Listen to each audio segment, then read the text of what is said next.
The reason you sweat so much the day after you drink is because of a phenomenon called GABA rebound. So let me explain using my handy dandy brain here.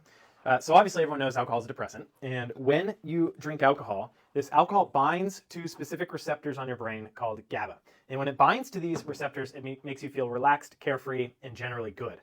The problem is that when your BAC, your blood alcohol concentration, decreases, well, what goes up must come down, and you start to experience the opposite of those depressant effects. And so rather than feeling relaxed, carefree, and generally good, now you're feeling irritable, stressed, and generally bad. So what ends up happening is the curve looks something like this.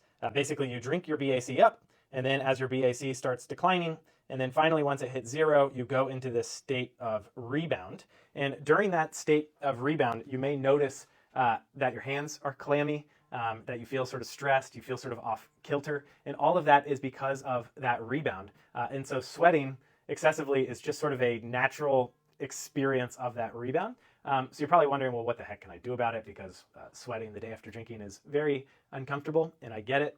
For me, it makes me feel really stressed out the day after drinking. So what can you do? Well, you can take this product right here. It's called Cheers Restore, and it is an after alcohol aid. And it's going to do two things. One, it's going to reduce acetaldehyde exposure, and you can figure out what that is by looking at the top pinned video on our profile, where we go into painstaking detail about how alcohol actually metabolizes in the human body, how it's bad for your liver, and how this product helps. But you're interested in specifically this GABA rebound. And so within Cheers Restore, there is a flavonoid called dihydromycetitin, or DHM for short.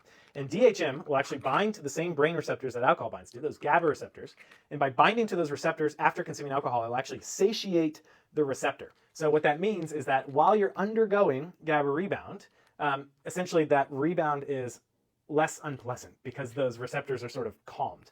Probably the best metaphor for it would be like aloe vera after a sunburn. It's essentially making you feel better even though your body's still undergoing this curve. So what I would do is I would try that. You'll probably notice that you're about half as sweaty, would probably be the rule of thumb, because you're going to experience about half of the GABA rebound when you take Cheers. If you don't feel at least 50% better, we'll give you a full refund, no questions asked. What we found is that some people are super responders. It'll make them feel 80, 90% better. Many people will feel about 50% better. And then there's some people out there that just don't notice any benefit from Cheers, and for whatever reason, DHM just doesn't have that effect on their GABA receptors. So try it for yourself, and I hope it helps. Cheers.